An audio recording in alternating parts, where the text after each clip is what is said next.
বিসমিল্লাহির রহমানির রহিম। আসসালামু আলাইকুম। আজ সেই কালো রাত্রি, অর্থাৎ 1971 সালের 25 মার্চ।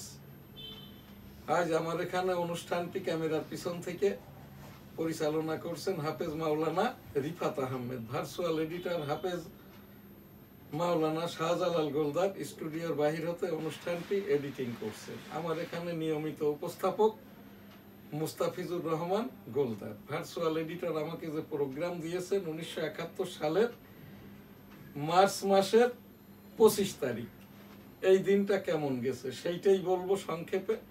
তার আগে দিয়ে আমার পরিচিতি, আমি 1971 সালের রণাঙ্গনের 265 দিনের মুক্তিযোদ্ধা।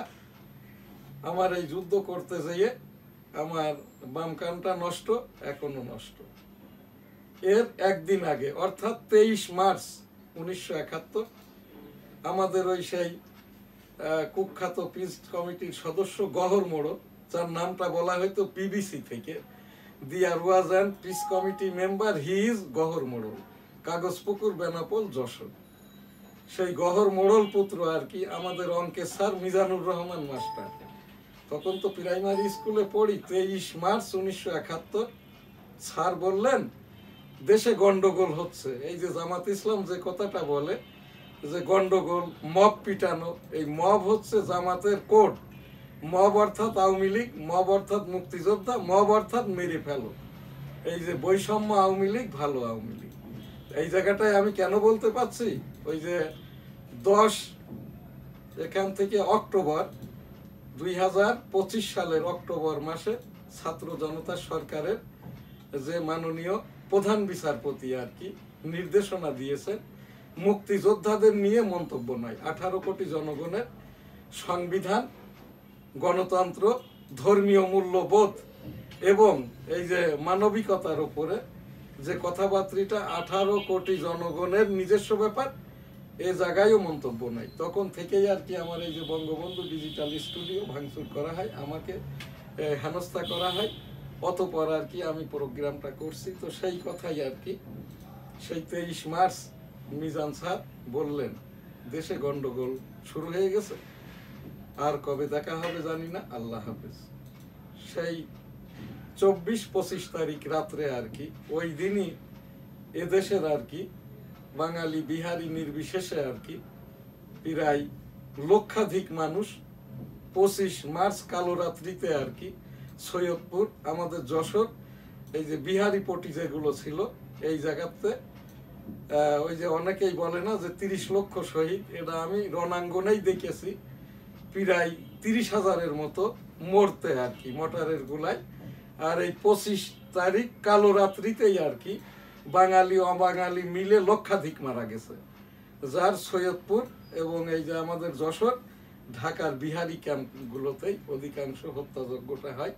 তো সেই জায়গাটাই আর কি আমার যে উপস্থাপনা, তখন বেনাপোল যেটা এখন বিডিআর চেকপোস্ট আর কি, এর পাশেই ছিল ওই পাকিস্তানিদের, তখন তো এরা আমাদের পাকিস্তান রাষ্ট্রের পূর্ব পাকিস্তান প্রদেশ, ওখান থেকে গোলাগুলি ছোড়ার জন্য এবং পাকিস্তানিদের সেনা ক্যাম্প ছিল।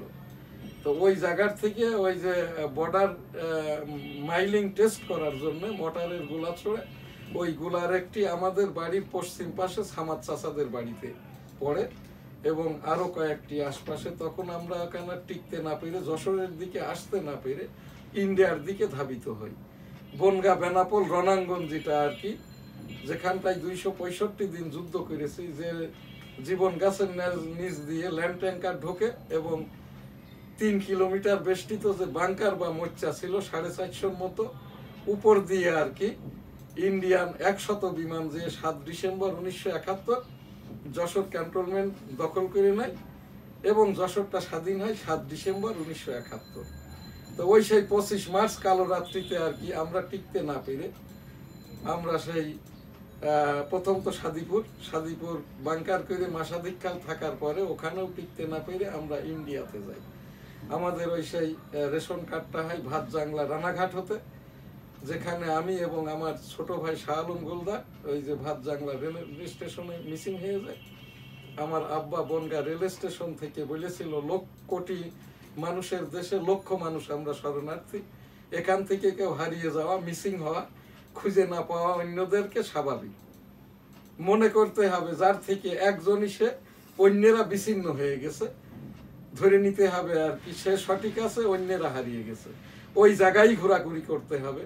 এই রকমটা আমরা ঘোরাঘুরি করার পরে আমার আব্বা এবং আমার বড় ভাই আমাদেরকে ভাতজাংরা রেল স্টেশন থেকে আবিষ্কার করে। তো সেই 25 মার্চ কালো রাত্রিতে আর কি, অতঃপর তো আমরা 1972 সালের 22 ফেব্রুয়ারি পর্যন্ত ভারতে ছিলাম। আজকে সেই ভয়াল রাত। আজকে এখানে নিউজ যেটা হয়েছে ইত্তেফাকে, এইটা দেখে আমার কাছে আমি তো কনফিউশন হয়ে গেলাম। এটা কি সেই অক্টোবর মাস 1970 সালের সেই ভয়াল রাত? পরে দেখতেছি যে না, এটা হচ্ছে কালো রাত, মানে সেই 1971 সালের 25 মার্চ। তো এইটা এখানটা থেকেই আমার সেই, তারপরে তো যুদ্ধ হয়, এখানটায় শহীদ হয়, আমার একটা ছোট ভাইও শহীদ হয়। তো এখানে যুদ্ধ করতে যাই আমিও যুদ্ধ-হত। 8 নম্বরে সেক্টর কমান্ডার মেজর মঞ্জুর রহমান আমার নামকরণটা করেন মাইনর ফ্রিডম ফাইটার শ্রেষ্ঠ এম শাহজাহান আলী গোলদার। আমি সেই 1971 সালের রণাঙ্গনের সেই সকল শহীদদের ইস্তেগফার দোয়াটা করব, তারপরেই আমাদের মূল প্রোগ্রামে যাব। আস্তাগফিরুল্লাহ রাব্বি মিন কুল্লি যামবি ওয়া আতুবু ইলাইহি ওয়া লা হাওলা ওয়া লা কুওয়াতা ইল্লা বিল্লাহি আলিল আযীম। আমিন। এখানে আমার এই আজ আগামীকাল স্বাধীনতা দিবস 26শে মার্চ, আমাদের সকল সংবাদপত্রে আর কি, এই যে আমার www.dailynewsstar.com, এই যে করোড়পত্রের জন্য আমরাও আবেদিত এই রকম ভাবে সকল সংবাদপত্রে যাতে করে আমরা সাপ্লিমেন্ট বা করোড়পত্র পেতে পারি, সেটাও এনএসটিভি টেবিল থেকে আমি সকল সংবাদপত্র মালিক সম্পাদকদের পক্ষ থেকে উপস্থাপন করছি। সেই সাথে স্বাধীনতা দিবস ঢাকাতে কেন পালন নয়, এটা আমার কোনো প্রশ্ন নয়। জাতীয় দিবসগুলো যদি পালন নাই করা হয় আর কি অজুহাত দেখিয়ে, এই যে স্বাধীনতা দিবস পালন করার জন্য তো এখানে সারোয়ার্দী উদ্যানের কোনো প্রয়োজন নাই, জাতীয় স্টেডিয়াম ঢাকাতে কোনো প্রয়োজন নাই। এটা যে জায়গাতেই যে অবস্থায় কোথাও যদি জায়গা না পাওয়া যায়, সংসদ ভবনের সামনে জাতীয় পতাকার পদতলে ওই জায়গাটাই আর কি আমাদের এই যে জাতীয় সঙ্গীতের মাধ্যম দিয়ে আমাদের স্বাধীনতা দিবসটা পালন করা, মানে আমরাই স্বাধীন দেশ, আমরাই এমনই একটা জাতি, ভাষার জন্য আমরা যুদ্ধ করেছি, আন্দোলন করেছি, ভাষাটা পেয়েছি। এখন সেই ভাষাটা আন্তর্জাতিকভাবে সারা বিশ্বের সকল বাঙালিদের জন্য আন্তর্জাতিকভাবে এই যে বাংলা ভাষাটা আর কি মাতৃভাষা হিসেবে, সেই সাথে জাতিসংঘেরও এটা একটা রিকগনাইজড ভাষা, যেটাতে এই যে এখন আমাদের দেশের যখন জাতিসংঘের এই যে প্রত্যেক বছর যে অধিবেশনটা হয়, সেখানে বাংলাদেশের পক্ষ থেকে রিপ্রেজেন্ট করে বাংলাতেই ভাষণটা দিলেও কোনো আপত্তি নাই। সেই রকমটা ভাবে বঙ্গবন্ধু প্রথম 1973 সালে জাতিসংঘে বাংলায় ভাষণ দেন। এরপরে তো শেখ হাসিনা যতবারই ছিল প্রধানমন্ত্রী, এই জাতিসংঘে সরকার প্রধান হিসেবে বাংলাতেই ভাষণটা দিয়েছেন। তো সেই জায়গাটায় আমি চাইবো আর কি আগামীকাল, যেহেতু এখনো দিন শেষ হয়ে যায়নি, স্বাধীনতা দিবসের উদযাপনটা আর কি আমাদের সংসদ ভবনের সামনে মানিক মিয়া এভিনিউতেই উদযাপন করা হোক এনএসটিভি টেবিল থেকে। আমি একজন মুক্তিযোদ্ধা হিসাবে আর কি, রণাঙ্গনের যোদ্ধা হিসাবে আর কি, আমি এখান থেকে এটা মাননীয় বাংলাদেশ সরকারের রাষ্ট্রপতি, বাংলাদেশ সরকারের এখন এই যে মিলিটারি প্রধান যিনি ওয়াকারুজ্জামান এবং মাননীয় প্রধান উপদেষ্টা বরাবর উপস্থাপন করছি। আমার সোনার বাংলা, আমি তোমায় ভালোবাসি। এখন আমাদের যে প্রোগ্রাম, ভার্চুয়াল এডিটর হাফেজ মাওলানা শাহজালাল গোলদার অনলাইনে এডিটিং করছেন। ডেইলি ভিউজ, আমাদের আজ সংবাদপত্র 3টি, the Daily News Star, Daily Industry, Dainik Ittefaq. শুরুতেই দি ডেইলি নিউজ স্টার। আসসালামু আলাইকুম, এনএসটিভি স্টুডিও থেকে সবাইকে স্বাগত। আজকে ডেইলি ভিউজ অনুষ্ঠান আমার হাতে এই মুহূর্তে আছে দি ডেইলি নিউজ স্টার, দৈনিক ইত্তেফাক এবং ডেইলি ইন্ডাস্ট্রি। আমি শিরোনামগুলো পড়ব, এই বিষয়ে বিস্তারিত আলোকপাত করবেন আমাদের ডেইলি নিউজ স্টার সম্পাদক এবং প্রকাশক জনাব শাহজাহান আলী গোলদার। আমি প্রথমে আমাদের নিউজ স্টার পত্রিকার হেডিং আমি পড়ছি। The Daily News Star. Steps taken to declare Sandip as Seaport CA. Independence day to be observed amid এখানে একটু elaborate বলি, programs. গতকাল দেখলাম জি যে ওই পায়রা বন্দরটা আর কি জি এটা ঠিক হয়নি, আজ আবার বলছে সন্দ্বীপে ওখানে সিপোর্ট করবে। seafood. এইগুলোর দরকার নাই, যেগুলো ইস্টাবলিশ, পায়রা বন্দর ইস্টাবলিশড একটি বন্দর, এখান থেকে চট্টগ্রাম আর মোংলার কিছু জাহাজ যদি ওই পায়রা বন্দরে পাঠানো হয়, রাস্তাঘাটগুলো ভালো করে দিলে রেভিনিউ আসবে, এবং এটা 45 বছরের ফসল পায়রা বন্দর। জি আর এই যেটা বলা হচ্ছে এখানে নৌবন্দর করবেন, ওইটার উপর আমার আইডিয়াও নাই, ওই আমি যতটুকু জানি ওই রকম বন্দর হওয়ার মতো কোনো জায়গা ওখানটাতে নাই আর কি। The Independence day to be observed amid elaborate programs.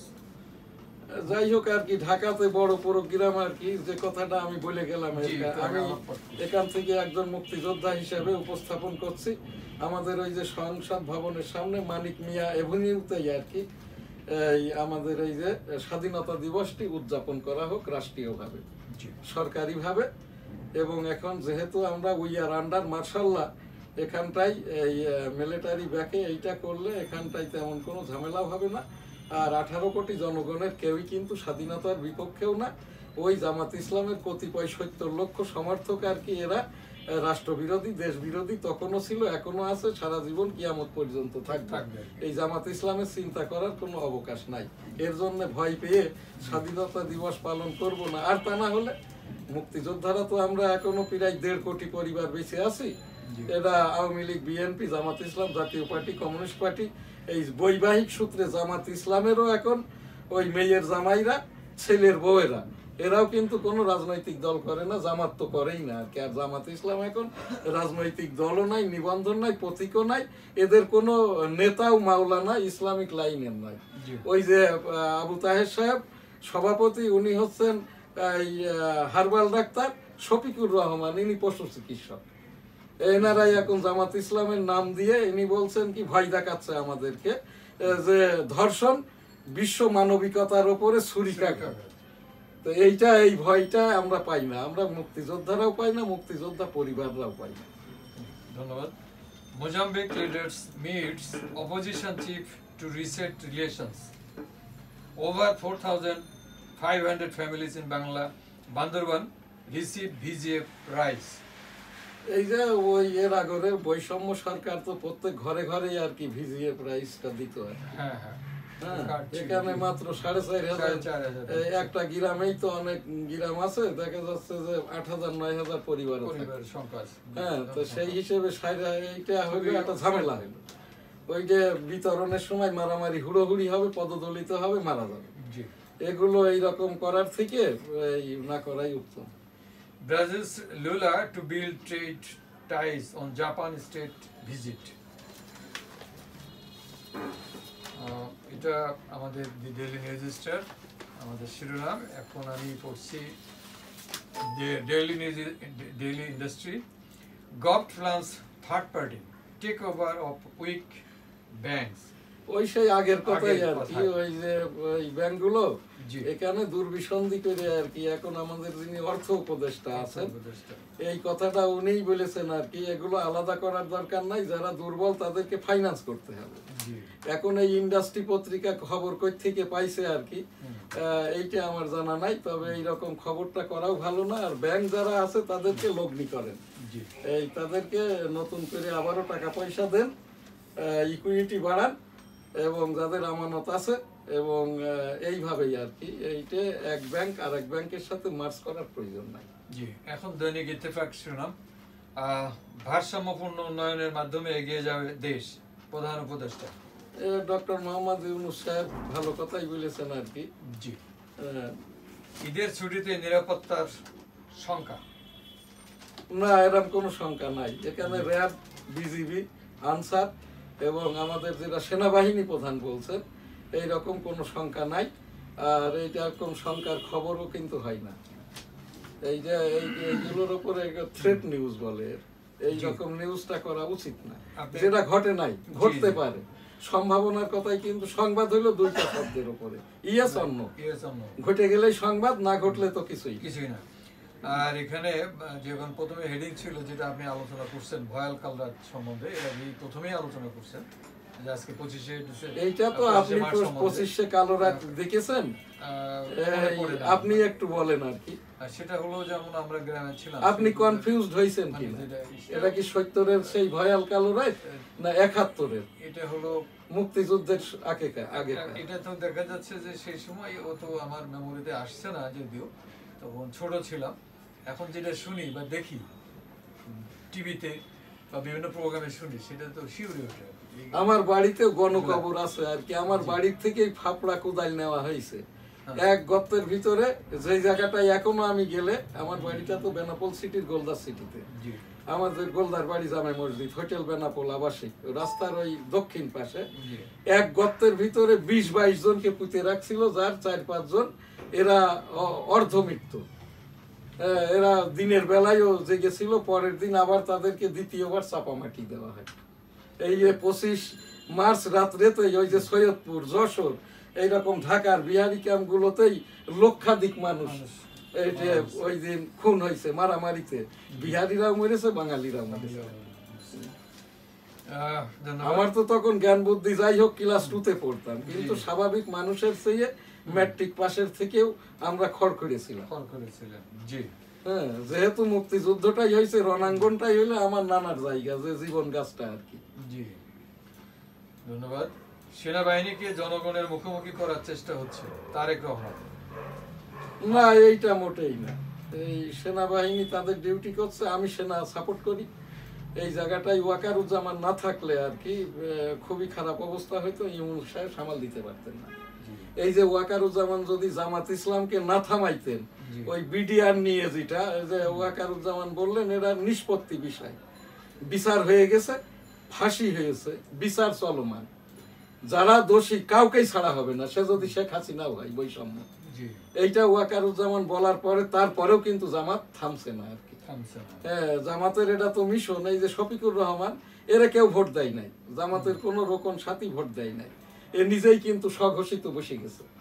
এইবার টাকা কামানোর জন্য বশির সাহেবকে আর কি, বশির হলো এই বশিরের মা আর কি, জামাতের ইয়ান উদ্যানকারী রোকন, এখান থেকে 500 কোটি টাকা দিয়ে বাণিজ্য ওই উপদেষ্টা পদটি কিনে নিয়েছে। এটা আমি কিন্তু বলছি না, এটা সংবাদ মাধ্যম থেকে এবং বিভিন্ন জায়গার থেকে আমার এখানে যারা ফোন করে আর কি।